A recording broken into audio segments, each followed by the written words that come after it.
이제는 이스라엘의 회복과 인류의 종말이라고 하는 제목으로 하나님의 말씀을 증거하겠습니다. 1948년 5월 14일, 지금부터 70년도 되지 않는 그런 때인데요. 이 날은 굉장히 중요한 날입니다. 성경의 예언과 관련해서 매우 중요한 날입니다.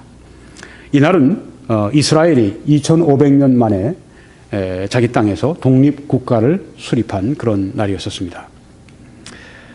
먼저 이스라엘의 역사를 좀 봐야 되겠습니다. 이스라엘이 722년, 주전 722년 북이스라엘이 아수르에 의해서 멸망을 당하게 됩니다.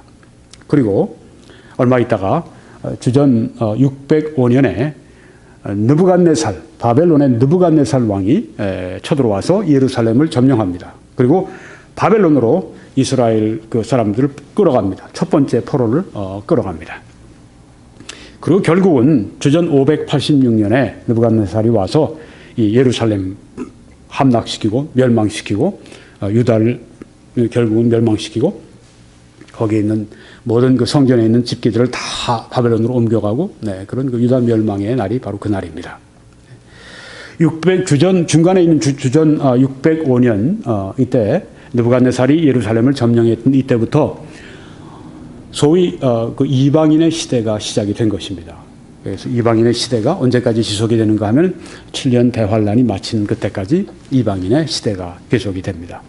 물론 이제 유다가 멸망하고 난 다음에 586년에 주전 586년에 멸망하고 난 다음에 그 이후에 그 유대 땅으로 유대인들이 돌아왔습니다. 주전 500년 그때 이제 수룹바벨 또 에스라, 느헤미야 이런 분들이 세 차례에 걸쳐서 이스라엘 유민들을 데리고 이제 자기 땅으로 돌아왔습니다. 성전도 짓고 성벽도 짓고 예전에 비해서는 상당히 초라하지만 그렇게 해서 거기에 이스라엘 사람들이 살았습니다. 나름대로 통치 기구를 가지고 살았습니다. 그렇지만 그들은 자주 독립국가를 이루지 못했습니다. 어떻게 해요? 이방인의 통치 아래에서 그들이 나름대로 정부를 구성하고 그렇게 했다고 하는 것입니다. 이것이 언제까지 지속이 됐는가? 계속 지속이 돼서 2500년을 지속이 된 것입니다. 그래서 여러분 바로 주전 586년에 유다가 멸망하고 난 다음에 이번에 그 1948년 5월 14일에 이스라엘이 우리도 자주국가다라고 독립선언을 내린 그날, 역사적인 이날 약 2500년 동안 이스라엘이 어떻게 됐는가? 이방인의 통치를 받고 있었습니다. 자주 독립 국가를 가지지 못했습니다.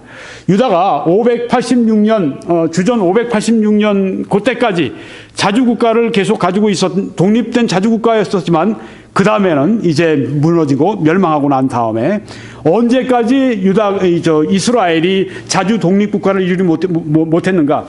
2500년 동안을 그렇게 이방인의 통치 아래 저들이 살고 거의 한 2000년 동안은 자기 땅도 없이 유랑하면서 살게 됐죠. 그러다가 이제 1948년 5월 14일 날 독립선언을 하게 된 것입니다. 얼마나 놀랍습니까? 2500년 만에 이런 역사가 이루어지게 된 것입니다. 그런데 1948년 5월 14일은 대단히 중요한 날입니다. 인류의 종말과 관련된 아주 그 중요한 그런 날입니다. 그 둠스데이 클락이라고 하는 이 인류의 종말을 알리는 시계가 실제로 있습니다. 로마에 있는 걸로 알고 있는데요. 그것은 이제 핵전쟁과 관련해서 그 종말 시계를 그렇게 벌써 몇십 년 전부터 그렇게 어떤 지식인들이 하고 있습니다. 근데 오늘 저는 그 핵전쟁과 관련된 그런 종말 시계를 말씀드리는 것이 아니라 하나님의 예언의 말씀과 관련해서 인류의 종말이 어떻게 될 것인가 하는 것을 말씀을 이스라엘의 회복과 결부해서 말씀을 드리려고 하는 것입니다. 어떤 사람들은 이거 또 나왔네. 또 인류의 종말이니 세상의 종말이니 저런 얘기 또 나왔네. 마야의 시계가 인류의 종말을 가리키고 이렇게 얘기하면서 이제 가볍게 넘기려고 하는 사람도 있을지 모르겠어요. 이 세상에 진화를 믿는 사람, 진화론을 믿는 사람들은 끝없이 진화한다고 생각을 할 겁니다. 그렇지만 그렇지 않습니다. 이번 세기뿐 아니라 19세기에서 이제 20세기에서 출발할 때 지금 21세기가 됐지만 20세기 초에 어땠는지 아십니까? 그때 1904년에는 헨리 포드가 자동차를 발명해서 그걸 이제 대량으로 만들어서 사람들이 처음으로 자동차를 타고 이것저것에서 돌아다니고 그런 시대가 됐습니다. 라이트 형제가 그때쯤에서 또 뭐 비행기 날트를 만들어서 이제 사람이 이제 비행기를 이제 가지게 됐습니다. 또 뭐 마철로가 막 올라가고 뉴욕 같은 데는 말이죠. 네. 또 전기가 이렇게 또 그 발명이 되고 뭐 세상이 너무너무 살기 편해지고 너무 과학이 발전하고 그러니까 사람들이 아주 낙관적이었었습니다. 근데 어떻게 됐죠?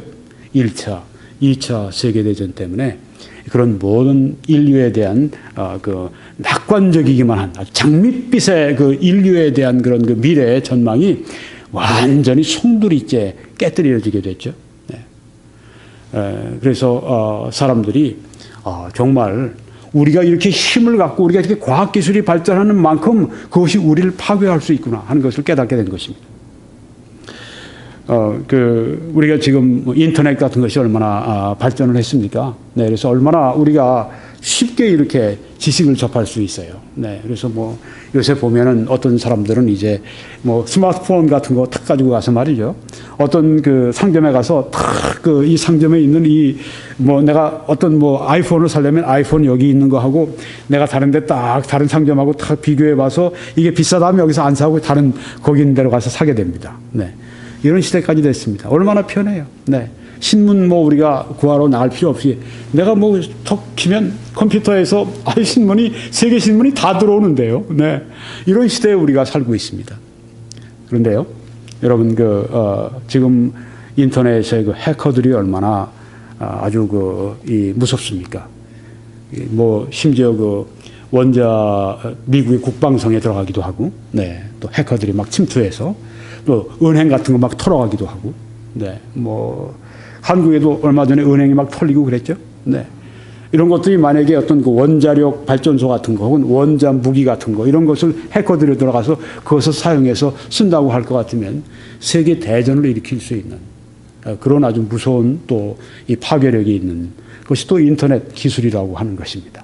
그러니까 우리는 항상 뭔가 좋다고 해서 던졌는데 부메랑이 돼서 돌아와서 나를 맞출 수 있는 것처럼 인류가 아무리 발전한다고 해도 바로 그 발전된 그만큼 우리를 또한 멸망으로 이끌 수 있는 그런 소지가 우리들의 안에 있다고 하는 것입니다.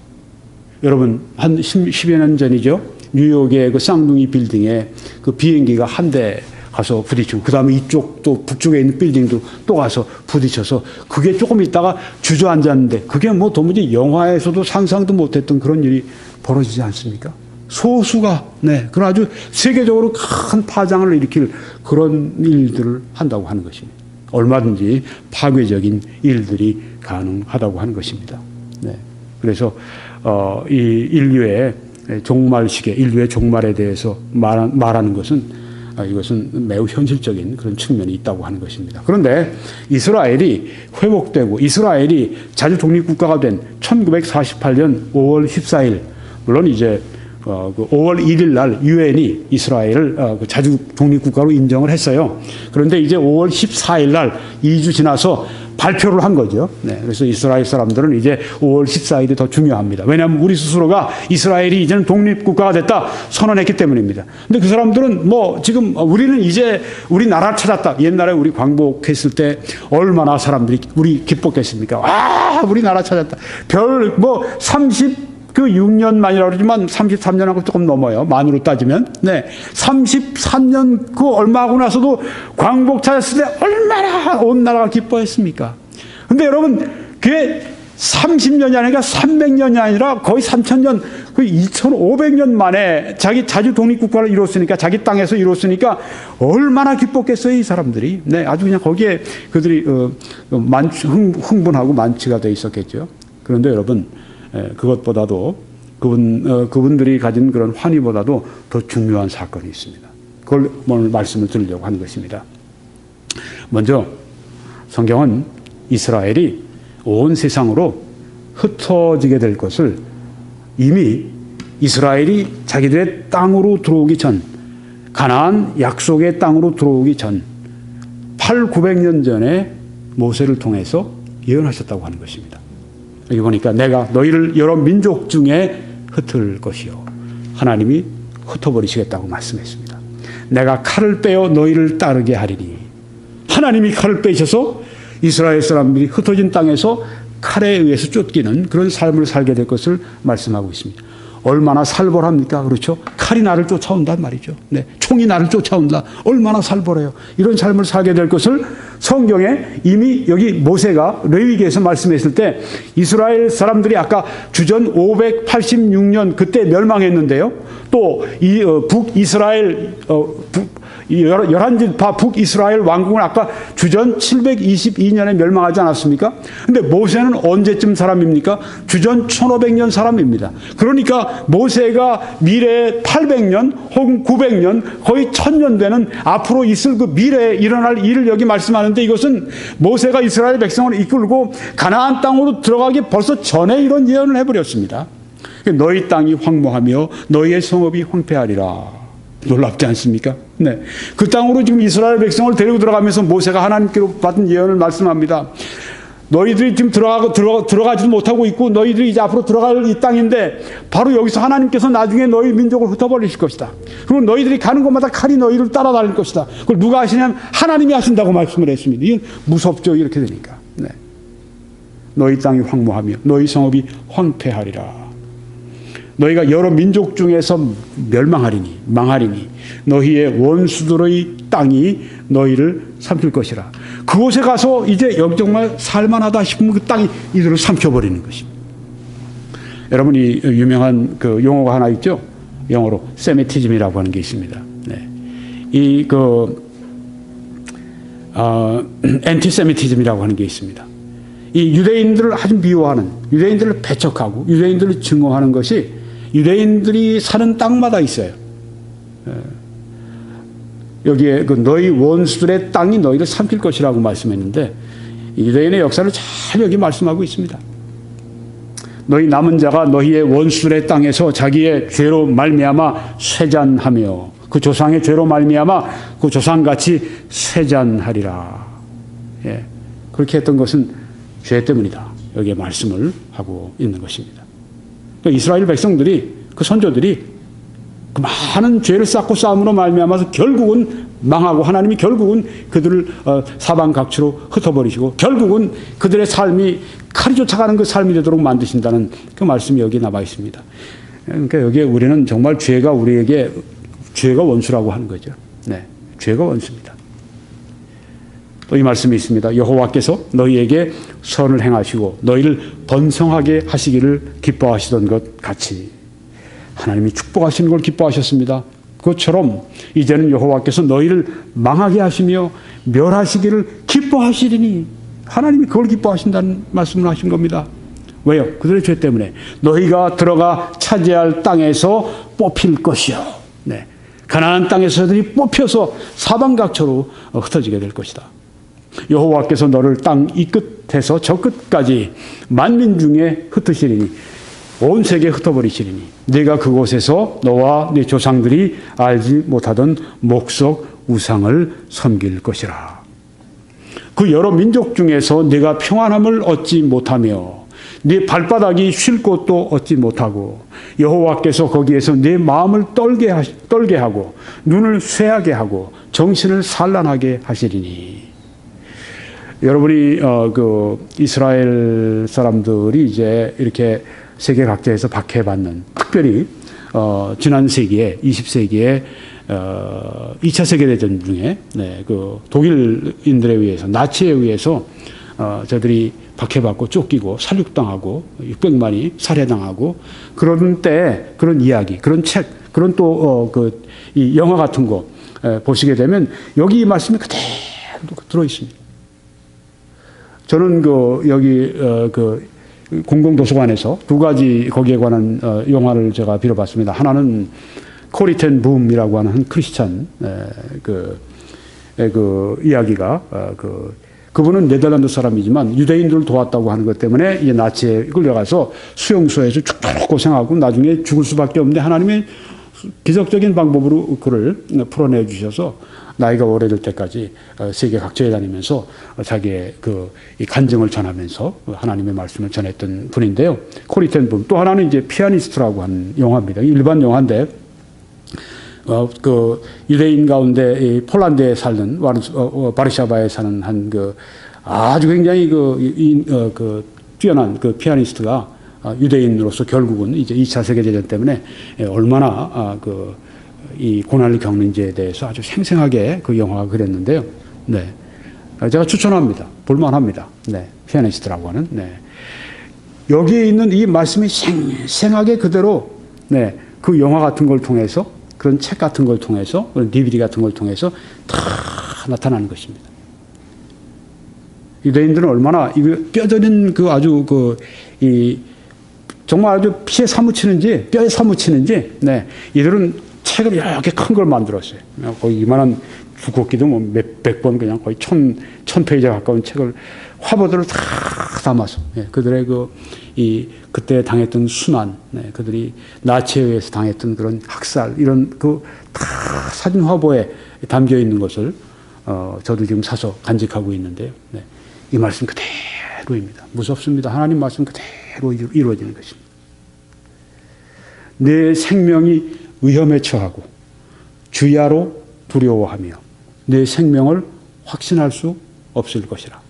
코리 텐 붐 거기도 보면 시계방을 경영하는 그 집의 딸인데 코리 텐 붐이 그 아버지하고 함께 이 유대인들 몇 명을 저 벽장 저 위에다 숨겨놓죠. 네, 그래서 그냥 그것 때문에 같이 먹기도 하다가 갑자기 이제 이 독일군들이 순찰하기 위해 들어오게 되면 모든 걸 놔두고 그냥 들어가서 꽁꽁 숨고 그런 아주 굉장히 아슬아슬한 그런 장면들을 많이 보여주는데 내 생명이 위험에 처하고 주야로 두려워하며 내 생명을 확신할 수 없을 것이라.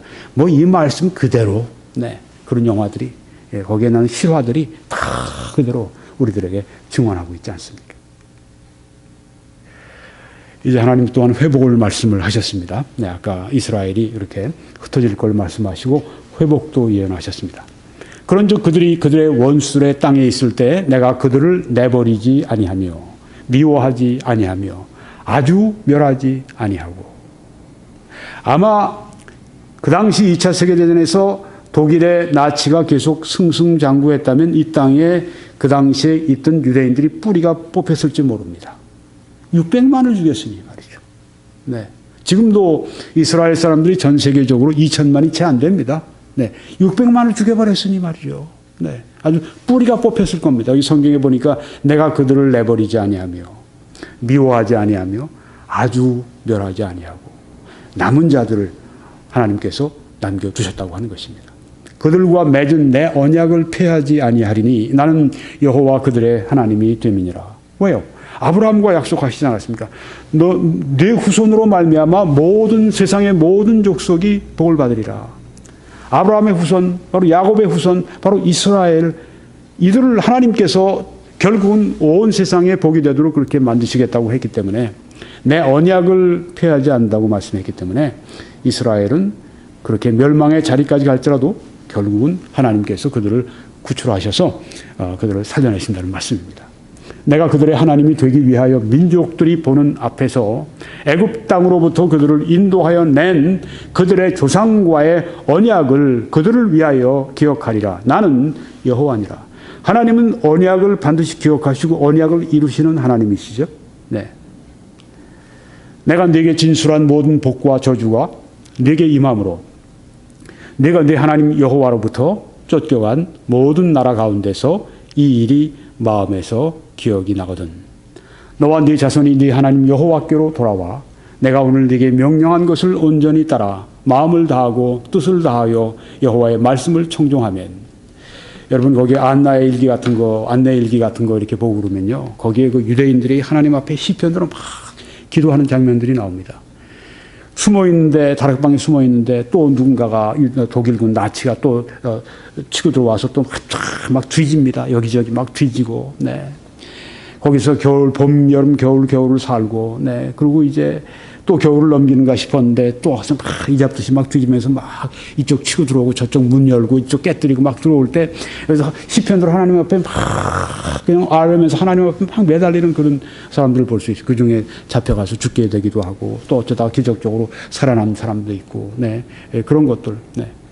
그 유대인들을 그 나치가 학살할 때 살아남은 유대인들 생존자들이 얼마나 하나님 앞에 온 마음을 다해서 부르짖고 기도했을까. 그거 뭐 상상하지 않아도 우리가 알 수 있는 일이죠. 네. 네 하나님 여호와께서 마음을 돌이키시고 너를 긍휼히 여기사 포로에서 돌아오게 하시되 네 하나님 여호와께서 흩으신 그 모든 백성 중에서 너를 모으시리니 그렇게 말씀을 했습니다. 회복시켜 주시겠다는 말씀입니다. 네. 돌아오도록 만드시겠다는 말씀입니다. 내 쫓겨간 자들이 하늘가에 있을지라도 네 하나님 여호와께서 거기서 너를 모으실 것이며 거기서부터 너를 이끄실 것이라. 네. 왜 유대인들이 살아서 돌아왔는가? 모으신다고 하는 하나님 때문입니다. 네 하나님 여호와께서 너를 네 조상들이 차지한 땅으로 돌아오게 하사 네게 다시 그것을 차지하게 하실 것이며 그래서 1948년 5월 14일 자주 독립국가를 선언할 수 있었던 것입니다. 네. 우리는 생생한 역사의 현장에서 하나님의 하신 일을 보고 있는 것입니다. 예언은 미래 일이죠. 그러니까 우리 눈으로 지금은 보이지 않지만 지나고 나면 역사 가운데 이루어진 것입니다. 객관적으로 확인이 되는 것이에요. 그래서 예언을 공부하게 되면 믿음이 오는 것이 바로 그 때문입니다. 하나님의 약속의 말씀이 그대로 이루어졌으니까요. 네. 이 말씀대로 이스라엘이 독립을 한 겁니다.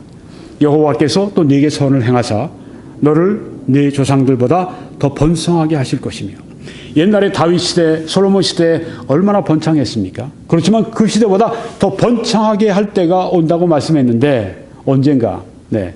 이제 이 전천년설주의자들에게는 그게 천년왕국이라고 하는 것이죠. 네.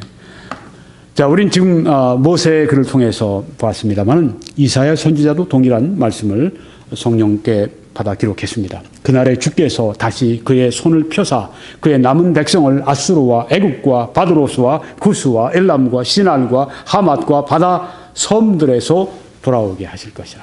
예, 바다의 섬들에서 돌아오게 하실 것이라. 여호와께서 열방을 향하여 기치를 세우시고 이스라엘의 쫓긴 자들을 모으시며 땅 사방에서 유다의 흩어진 자들을 모으시리니 땅 사방에서 유다의 흩어진 자들을 모아서 다시 이스라엘의 땅으로 가나안 땅으로 팔레스타인 땅으로 돌아와서 그들이 다시 살되 그들이 아주 번성하게 살도록 하나님께서 만드시겠다고 이렇게 여기에 흩으신 다음에 모으실 것을 여기에 약속을 하신 것입니다. 예레미야도 그렇게 예언합니다. 내가 유다의 포로와 이스라엘의 포로를 돌아오게 하여 그들을 처음과 같이 세울 것이며 내가 그들을 내게 범한 그 모든 죄악에서 정하게 하며 그들이 내게 범하며 행한 모든 죄악을 사할 것이라. 그런 은혜의 때가 온다고 하는 것입니다. 이 성읍이 세계 열방 앞에서 나의 기쁜 이름이 될 것이며 찬송과 영광이 될 것이요 그들은 내가 이 백성에게 베푼 모든 복을 들을 것이요. 네, 이처럼 이스라엘의 찬란한 미래가 앞으로 오게 된다고 말씀을 하는 것입니다. 내가 이 성읍에 베푼 모든 복과 모든 평안으로 말미암아 두려워하며 떨리라. 세상 사람들이 네. 모든 복과 모든 평안을 이스라엘에게 주시는데 그러니까 이스라엘이 아주 복을 받고 이스라엘이 아주 평안하고 그런 시대가 온다고 하는 것입니다. 천년왕국을 이제 여기에 또 예언한 것으로 전천년설에서는 보는 것입니다. 에스겔 선지자도 이런 말씀을 동일하게 받았습니다. 내가 너희를 여러 나라 가운데서 인도하여 내고 여러 민족 가운데서 모아 데리고 고국 땅에 들어간다고 말씀하지 않았습니까? 그들에게 이르기를 주 여호와께서 이같이 말씀하시기를 내가 이스라엘 자손을 잡혀간 여러 나라에서 인도하며 그 사방에서 모아서 그 고국 땅으로 돌아가게 하고 2500년 만에 하나님께서 이 역사를 여기에 말씀하신 것처럼 그대로 이루시는 것입니다. 주전 586년 유다가 멸망한 이후에 그들을 산지 사방으로 하나님께서 흩어버리신 다음에 그 다음에 2500년 만에 1948년 5월 14일에 이스라엘이 우리는 자주 독립국가를 이루었다고 그들의 고국 땅에 돌아가서 자기들의 나라를 세우게 만드신 것입니다. 이스라엘은 이제 자기들의 화폐를 가지고 있습니다. 자기들의 군대를 가지고 있습니다. 자기들의 대통령, 자기들의 수상을 가지고 있습니다. 자기들의 또한 그 정부를 가지고 있습니다. 자기들의 땅에서 그들이 자주 독립국가를 이루고 있는데 이것은 예언의 성취라고 하는 것입니다. 마지막으로 한 선지자를 더 보겠습니다. 아모스 선지자입니다. 내가 그들의 땅에 심으리니 그들이 내가 준 땅에서 다시 뽑히지 아니하리라. 네 하나님 여호와의 말씀이니라. 네. 하나님이 주신 그 땅에서 다시는 뽑히지 아니하리라. 다시 돌아오게 하신 다음에는 거기에서 살게 만드시겠다. 그렇게 여기 말씀하고 있습니다. 네. 자, 그럼 이 이스라엘의 회복과 인류의 종말과 어떤 상관관계가 있다는 말씀입니까? 네. 아까 말씀을 드린 것처럼,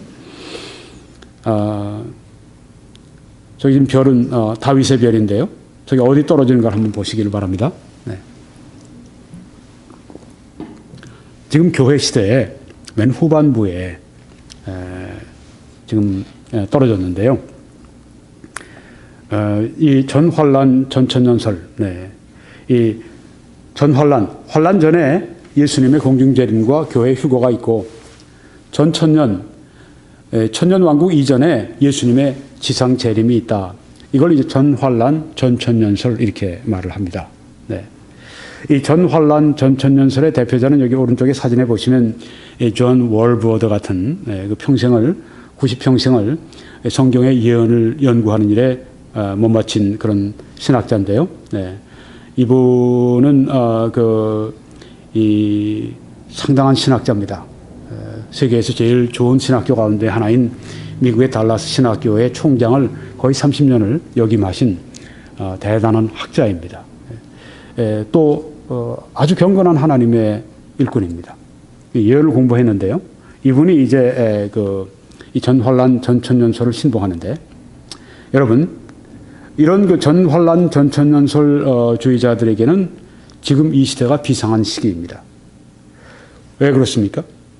지금 다윗의 별이 떨어진, 즉 이스라엘이 1948년에 5월 14일 날 자주 독립국가를 선언했는데, 바로 그때는 교회 시대의 거의 만렵이라고 하는 것입니다. 그럼 교회 시대 끝날 때 뭐가 일어나게 되죠? 이 전천년설에 의하면은, 전천년설은 달리 얘기하면 성경을 문자 그대로 해석하는 것입니다. 네.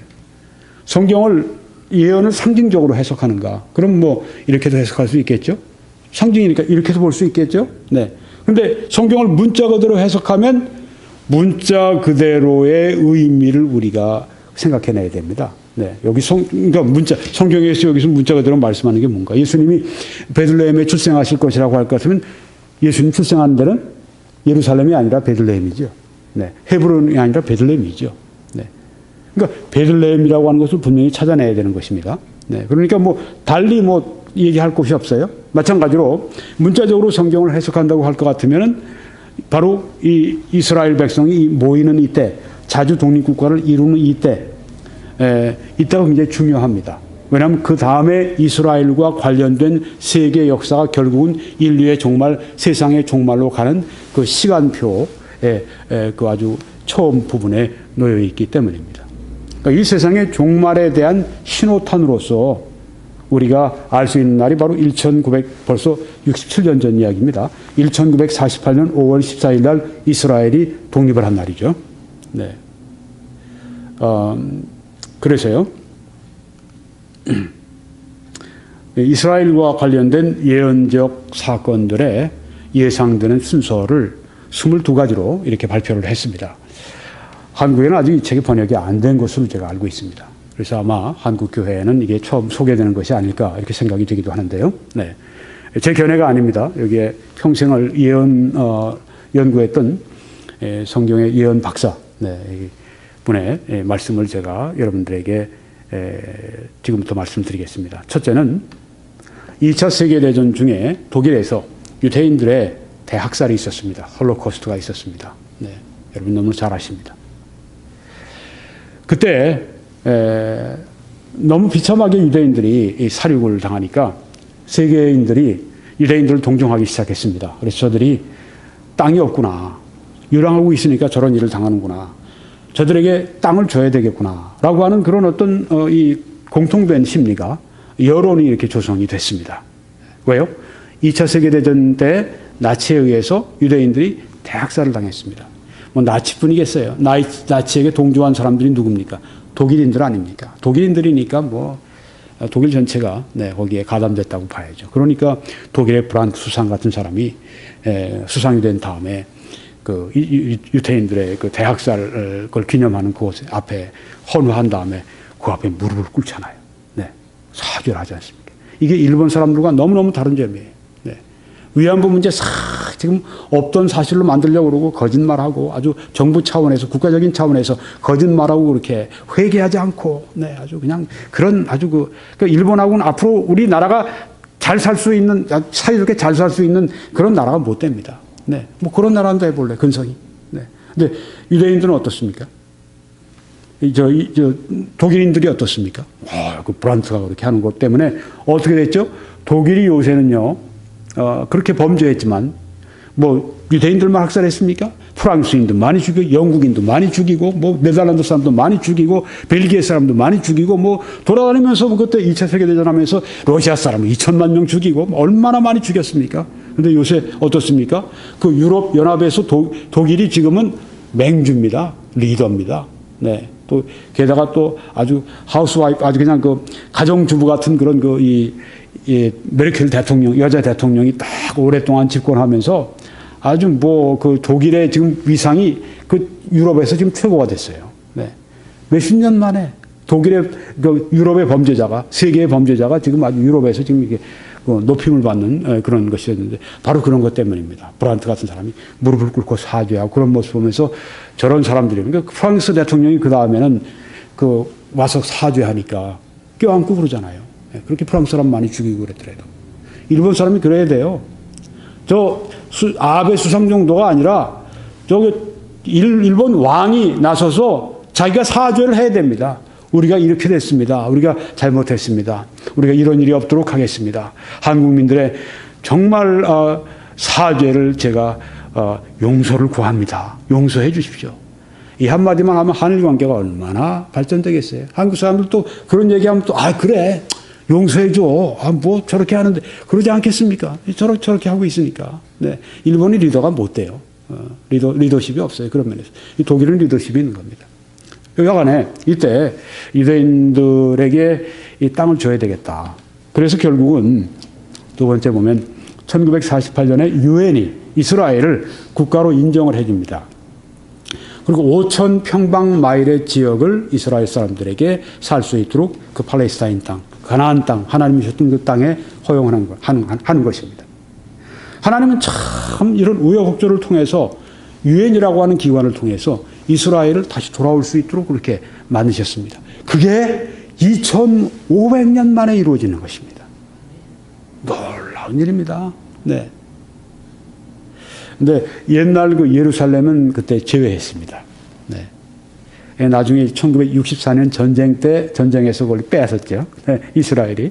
네. 근데 그때 1948년은 구 예루살렘은 제외하고 다 이들이 와서 살 수 있도록 그렇게 유엔이 허락을 했습니다. 그때는 그 땅을 누가 다스리고 있었느냐면 영국이 다스리고 있었습니다. 네. 영국이 이제 통치하고 있었는데 영국이 이제 그 이스라엘에게 땅을 이제 준 것이죠. 세 번째. 이스라엘은 주변의 국가들에 의해 침략을 받지만 향후의 전쟁들을 통해 영토를 확장을 해버립니다. 그때 6.1 전쟁 동안에 어떻게 됐어요? 그냥 주변에 있는 나라들이 특별히 이집트가 막강한 군대를 가지고 시나이 반도를 통해서 이스라엘은 그냥 점령하려고 공격을 해오지 않았습니까? 그런데 용감무쌍한 그 소수의 이스라엘 사람들이 그냥 달려들어서 그냥 박살을 내버립니다. 아주 그냥, 네. 박살을 내가지고 시나이 반도 전체를 자기들이 다 뺏어버렸어요. 나중에 이제 이집트와 평화협정 때문에 그 시나이 반도를 또 자기 땅 주는 것처럼 또 가져가라고 또 이렇게 주고 그랬죠. 그러니까 이집트는 지금 이스라엘 공격을 안 해요. 네. 근데 아직도 요르단, 거기 또 시리아 특별히, 네. 이란, 이라크, 이런 데서 계속, 침략을 받지만 향후 전쟁들을 통해서 영토를 계속 확장해 나갑니다. 네. 그 시리아로부터 골란 고원도 뺐고, 네. 네 번째. 자, 지금 이스라엘의 건국과 인류의 종말, 세상의 종말과 어떤 관련이 있는가를 지금 하나하나 지금 풀어나가는 것입니다. 네 번째는 러시아가 처음에는 이스라엘의 동정적이었습니다. 그런데 지금은 어떻습니까? 러시아가 이스라엘과 사이가 매우 안 좋죠. 왜요? 이스라엘과 아주 앙숙인 시리아, 앙숙인 이란, 여기와 친구 사이니까 이스라엘을 계속해서 누릅니다. 이스라엘을 계속 적대시합니다. 그러니까 이 이스라엘도 러시아 하면 다 적대시하죠. 네. 러시아가 처음에 이스라엘의 동정적이었는데 지금은 어떻습니까? 미국이 이스라엘의 주요 후원자고 군대도 또 돈도 공급해주는 그런 든든한 후원자로서 미국이 지금 있습니다. 네.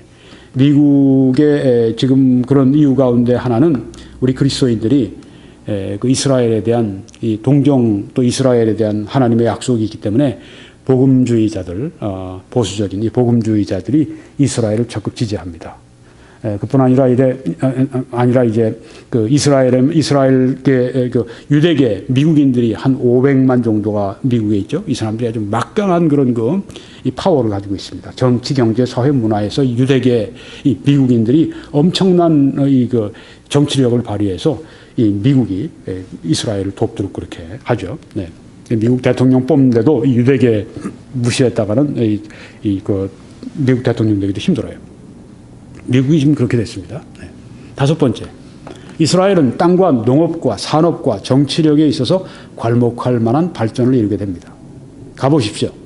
그들이 얼마나 많은 그 황폐한 땅들 다 아주 살기 좋은 그런 그 농지로 바꿨는지, 또 그들이 또 이 과수원으로 바꿨는지. 네. 저희들은 이제 그런데 가서 묵게 되면은 이스라엘이 그 황무지 땅을 개발해서 이제 아주 옥토로 만들어 놓은 그런 키부츠 같은 데 들어가서 우리가 머물고 그렇게 하죠. 네. 땅, 농업, 산업. 네. 이스라엘에 얼마나 많은 이 벤처 기업들이 있습니까? 네. 이스라엘에 아주 이 방위 산업 이런 그 무기 같은 거, 기계 같은 거, 인터넷 같은 거 굉장히 발전이 되어 있습니다. 네. 그리고 정치력, 아까 말씀드렸지만 그 미국 같은 나라에서 이스라엘 또 이스라엘 이 유대계 미국인들을 만약에 경시했다면 큰 혼쭐 나죠. 네. 정치력에 있어서 괄목할 만한 발전을 이루었다고 하는 것입니다.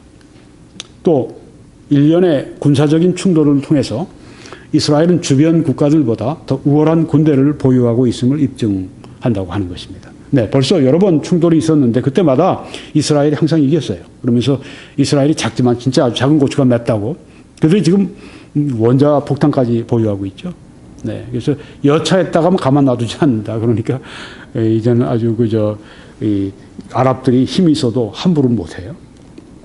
일곱 번째, 아랍의 힘은 이스라엘이 중동의 다른 나라들과 평화롭게 공존하지 못하게 할 만큼 충분합니다. 아랍도 아주 팽팽합니다. 네, 그래서 이스라엘이 마음대로 하지 못하도록 딱 가둬놓은 도안에 가둬놓은 쥐 모양으로 딱 가둬가지고 다른 나라들과 평화롭게 공존하지 못하도록 계속해서 왕따시키고 계속해서 외투를 만들려고 아랍의 힘이 계속 이렇게 견제하고 있다고 하는 것입니다. 여덟 번째, 이스라엘은 교회가 휴거될 때까지 혼돈과 충돌의 상태를 지속할 것이다. 네. 이스라엘은 결국은 주님이 오시기 전까지, 천년 왕국이 있기 전까지 이 땅에서 그 상태를 그대로 가지게 될 겁니다. 늘 위협을 받고, 늘 혼돈이 있고, 늘 충돌하게 되고, 네, 아랍과 계속 충돌하고, 싸우게 되고, 네, 그런 상태를 지속하게 될 것이다. 언제? 교회가 휴거될 때까지라고 하는 것입니다. 아홉 번째, 이스라엘은 중동의 이방인 통치자에 의해 형성된 10개국과 더불어 7년 평화 조약을 맺도록 강요를 당할 것이다. 이건 미래에 앞으로 일어날 일이라고 하는 것입니다. 근데 이게 왜 가능합니까? 이스라엘이 자주 독립을 했기 때문에. 나라도 없고 국권도 없고 정부도 없으면 이게 어떻게 조약이 되겠습니까? 나라도 땅도 없고 국민도 없고 지금 다 그게 있지 않습니까? 국가도 있고 땅도 있고 국민도 있고 국력도 있고 뭐 돈도 있고 군대도 있고 뭐 다 있는 거 아닙니까? 그러니까 하나의 나라로서 실체가 분명하니까 이제 평화 조약을 맺는데 중동의 이방인 통치자, 앞으로 적그리스도입니다. 네. 그가 형성해 놓은 10개국, 10개국은 신성 로마 제국, 그러니까 지금 유럽, 이태리 혹은 뭐 프랑스, 뭐 이런 스페인, 뭐 그리스, 뭐 이런 어떤 이런 독일, 뭐 이런 지역에 있는 그 국가들로 아마 10개국이 구성이 될 것입니다. 10개국과 더불어서 7년의 평화 조약을 맺도록 강요를 당할 것입니다. 네. 이런 때가 온다고 하는 것입니다. 아주 지금 유럽 연합이 바로 그런 그 모습을 지금 보이고 있습니다. 그래서 지금 이 전천연설을 신봉하는 사람들에게 있어서는 이건 뭐 유대인들이 돌아왔다, 이스라엘이 회복됐다, 이것뿐이 아니라 여러 사건들이 다 지금 마지막 말세에 그런 그 시기에 그쪽으로 지금 다 지금 이렇게 모이고 있다 하는 것인데요. 네, 여기 지금 그 이유가 이렇게 다시 옛날 로마 제국 시대 때 그 땅에 거기에 이 국가들이 이 흥왕하고 부흥하는 것들이 바로 그런 하나의 어떤 그 신호탄이다 이렇게 본다고 하는 거죠. 근데 10개국입니다. 7년 평화조약을 맺도록 강요당한다. 10번째는 평화조약을 맺고 나니까 세계와 유대인들은 중동에 이제는 평화가 이제는 계속 진행이 되겠구나. 항구적인 평화가 깃든 것처럼 보이는 그 상황을 축하하는 것입니다. 이젠 평화 시대가 도래했다. 그런데 이스라엘이 번영하고 평화조약을 체결한 이후에 어떻게 될까요? 많은 사람들이 이스라엘로 돌아오겠죠. 더 많은 사람들이. 최근 통계를 보니까 이스라엘 사람들이 지금 현재 한 800만이 조금 넘더라고요. 네. 800만 조금 넘는데 더 많은 이스라엘 사람들이 이제 이때 평화조약도 맺어지고 살기 좋아지니까 이제는 돌아가는 것입니다. 귀환하는 것입니다. 우리 한국도 살기 나쁠 때는 잠만 밖으로 이민하다가 살기 좋아지면 여기 이민해서 잠만 들어가잖아요. 네, 여기 그런 현상이 나타나는 것입니다.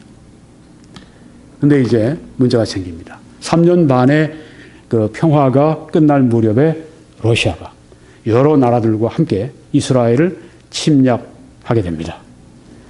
그리고 하나님께서 어떤 일련의 심판을 계속 그 군대에 퍼부으심으로 말미암아 그 군대가 괴멸되게 됩니다.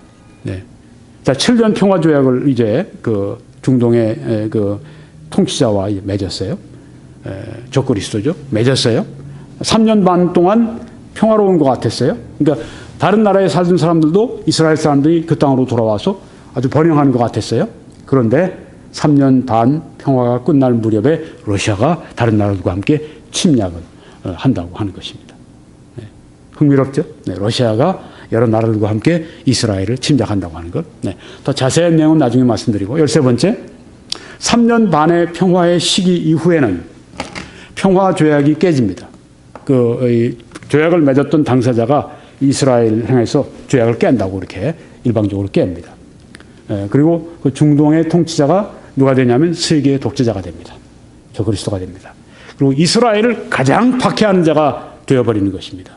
이전에는 평화조약을 수립한 장본인이었지만 이제는 그 조약을 깨버리고 이스라엘을 가장 무자비하게 박해하는 그 사람이 된다고 하는 것입니다. 히틀러가 나타난 거예요. 그 당시 이제 미래에 히틀러가 나타나서 또 이스라엘을 대학살을 하려고 지금 하는 것입니다.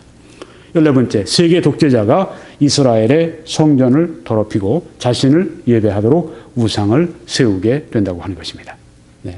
이게 아주 중요한 이 포인트가 됩니다. 네. 3년 반 딱 되면서 조약을 딱 깨면서 이제는 세계 독재자가 이스라엘 성전을 더럽혀버리고 거기에 자신을 우상을 세워서 이스라엘이 여호와 하나님을 예배하던 것을 그치고 자신을 숭배하도록 그렇게 만든다고 하는 것입니다. 자, 그 성전은 무슨 성전일까요? 환란 성전이죠.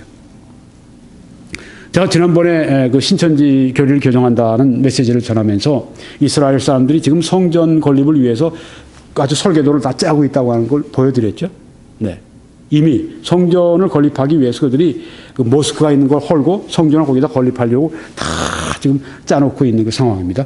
그게 지어진 것입니다. 그리고 그 성전에서 여호와 하나님께 3년 반 동안 예배를 잘 드렸는데 이 세계 독재자가 적그리스도가 이제는 그 조약을 깨버리고 그 다음에 거기서 여호와 하나님 예배하는 걸 딱 중단시켜버리고 이제 성전을 더럽히고 자기 우상을 세워서 이제는 사람들이 여호와 하나님이 아니라 자기를 하나님으로 섬기도록 그렇게 한다고 하는 것입니다. 그 다음에 유대인들을 향한 세계적인 박해가 시작이 됩니다. 그리고 이스라엘 땅의 3명 중에 1명이 죽임을 당하게 됩니다.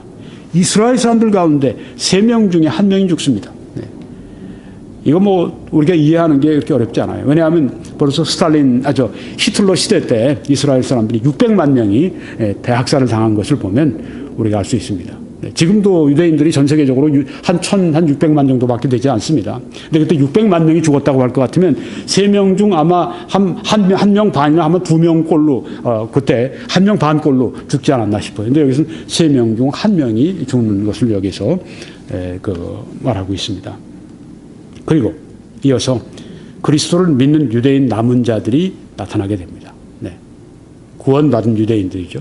중생한 유대인들이 이제 나타나게 된다고 하는 것입니다. 17번째, 세계 독재자가 자신을 하나님으로 예배하지 않는 유대인들, 또 이방인들을 학살합니다. 그런데 어떤 유대인들과 이방인들은 살아납니다. 생존합니다. 그 어려운 가운데도. 그리고 주님의 예수 그리스도에 의해서 구조가 된다고 하는 것입니다. 그리고 18번째, 이제 한참 인류가 최후의 전쟁을 벌립니다. 제2차 세계대전 이후에 온 인류가 벌일 수 있는 최대의 전쟁이 바로 이 대전이 될 것입니다. 뭐 제3차 세계대전이라고 우리가 부를 수도 있겠죠. 네. 무서운 세계대전이 벌어질 때, 그때 인류가 정말 멸망할 시기에 예수님이 공중에서 이제는 그 땅으로 재림하시게 됩니다. 강림하시게 됩니다. 감람산 위에 그의 발이 닿게 되십니다. 그때 그 그리스도의 강림, 재림으로 말미암아서 박해받는 유대인들과 이방인들이 살아납니다. 구조가 됩니다. 그리고 세상의 악한 자들과 불신자들이 그때 심판을 받게 됩니다. 그렇게 해서 예수님의 재림과 더불어서 이렇게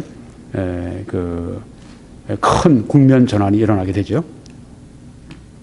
그 다음에 천년왕국이 시작이 됩니다. 예수님을 이스라엘의 구주로, 다윗을 이스라엘의 왕으로 삼은 이 땅의 왕국이 이스라엘에서 살기 위해 전 세계에서 모여든 경건한 이스라엘과 더불어 시작이 된다고 하는 것입니다. 예수님이 이스라엘의 구주이십니다. 다윗이 이스라엘의 왕입니다. 그리고 이제는 전 세계 경건한 이스라엘 사람들이 이제 이 왕국으로 모여듭니다. 천년왕국이 이스라엘에 있게 됩니다. 그리고 이스라엘은 천년 동안 그리스도의 은혜의 대상으로서 특별한 축복을 경험하게 됩니다. 그러니까 앞으로 천년 왕국은 이스라엘의 시기입니다. 네, 이스라엘인들이 아주 그 큰 축복을 누리는 그런 시대가 될 것이라고 하는 것입니다. 천년 왕국이 끝나면 현재의 세상이 종말을 고하게 됩니다. 네, 백보자 심판과 함께 그때 이제 옛 하늘, 옛 땅이 이제 물러가고 새 하늘, 새 땅이 나타나게 되죠. 네, 옛 하늘, 옛 땅은 이제 불로 태워 없어지게 되고 새 하늘, 새 땅이 나타나게 됩니다. 세상의 종말이 그때 오게 되는 것입니다. 그리고 경건한 이스라엘은 영원한 상태 및 새 하늘과 새 땅에서 지위를 얻게 될 것입니다. 마지막입니다. 네. 이스라엘 사람들 중 구원받은 사람들은 새 땅에 있는 새 예루살렘에 거주하게 된다고 하는 것입니다. 네. 그래서 우리는 이 이스라엘의 1948년 5월 14일 날 자주 독립을 선언한 건국한 그 날이 이 종말의 시계, 그리고 앞으로 인류의 종말과 이 세상의 종말과 어떤 관계에 있는가를 말씀을 드린 것입니다. 앞으로 이제 이스라엘이 7년 평화조약을 10개국과 더불어서 어떤 이 중동의 한 통치자에 의해 이끌리는 10개국과 더불어서 7년 평화조약을 수립하는 때, 그때는 이제 어떻게 됩니까? 7년 환란으로 들어가는 때입니다. 시작이 되는 때입니다. 그런데 전천년설에 의하면 어떻게 됩니까? 그리스도인들은 이 땅에 있지 않습니까? 있지 않습니다. 왜요? 휴거되니까 다 올라가게 되는 것입니다. 그 다음에 이제 환란 시대 때 믿은 성도들이 또 그때 생겨나게 되겠죠. 그동안에 있던 교회 시대 때 있던 모든 성도들은 다 공중으로 들림을 받게 된다고 하는 것입니다. 그래서 그 신천지의 그 이만희 씨 같은 사람이 이 재림 예수의 영이 자기에게 지금 임해서 자기가 예수님 대리하고 있다 그렇게 얘기하고 거짓말하고 풀고 다니고 있는데, 네, 그 말이 전천년설을 신봉하는 사람들에게는 대단히 우스운 이야기죠. 왜요? 뭐 예수님이 교회는 어떻습니까? 다 이미 휴거된 상태고, 네, 예수님이 이제 지상으로 오신다고 할 것 같으면 어떻습니까? 예수님이 지상으로 오실 때는 보이게 오시는 것이고, 예수님이 지상에 오실 때는 몸을 입고 오시는 것이고, 예수님이 지상에 오실 때는 감람산 위에 오시는 것이고, 예수님이 지상에 오실 때는 그 천사장의 나팔 소리와 호령과 그 큰 소리와 함께 나타나게 되고, 하늘에 그런 모든 현상들이 보이고, 그런 속에서 예수님이 이 땅에 오시게 된다고 그러는데, 뭐 자기에게 와서 무슨 뭐 예수님의 영이 왔느니 뭐 거짓말 풀고 돌아다니고 있어요. 네. 거짓말의 인생을 살아가는 사람들. 네. 개혁주의로 봐도 당치도 않은 얘기죠. 네. 예수님이 어떻게 누구의 뭐 영으로 오셔서 누구의 속으로 들어가십니까? 네. 성경에 차려면 거짓말 풀고 다니고 말이죠. 네. 새빨간 거짓말들을 풀고 다니고, 또 거짓말을 믿고 있는 사람은 더 잘못이에요. 네. 돌아와야 됩니다. 하나님 말씀으로 돌아오시기 바랍니다. 뭘 믿을 수 있습니까? 네. 거짓말하고 다니면서 내가 받았다 하면서 돌아다니는 그런 거짓말쟁이들 믿을 겁니까? 아니면 이 성경 말씀 그대로 믿을 것입니까? 둘 중에 하나예요. 성경을 믿습니까? 이만희경을 믿습니까? 성경을 믿습니까? 뭘 믿습니까? 예. 성경을 믿는 대로 돌아오셔야 합니다. 하나님 말씀으로 돌아오십시오. 네. 오늘은 그래서 이스라엘의 이 그 건국과 이스라엘의 회복과 또 우리 인류의 종말에 대한 그 말씀을 함께 나누었습니다. 이것으로 오늘 말씀을 마치겠습니다. 21church.com으로 들어오셔서 저의 다른 메시지들을 시청하실 수 있기를 바랍니다. 그때 하나님께서 놀랍게 축복하시기를 기도합니다.